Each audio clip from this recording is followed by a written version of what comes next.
আনফাকু মিম্মা রাযাকনাহুম সিররাও ওয়া আলানিয়া, গোপনে প্রকাশ্যে আমি যাদেরকে রিজিক দান করলাম, এই রিজিক থেকে যারা আল্লাহর রাস্তায় খরচ করে, ইয়ারজুনা তিজারা, তারা এমন ব্যবসার আশা করে, লান তাবুর, যেই ব্যবসায় কখনো লস নাই, যেই ব্যবসা কখনো ধ্বংস হবে না, যেই ব্যবসা লাভ আর লাভ।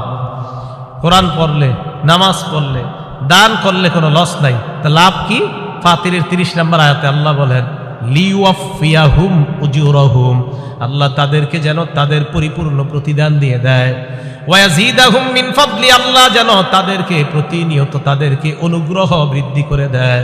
আয়াত প্রমাণ করে যেই ঘরের মধ্যে কোরআন তেলাওয়াত করা হয়, ওই ঘরের মধ্যে যত সমস্যা, অভাব, অনটন আল্লাহ দূর করে দেয়। কোরআন পড়েন, সবাই কোরআন পড়েন। আসসালামু আলাইকুম ওয়া রাহমাতুল্লাহ। প্রিয়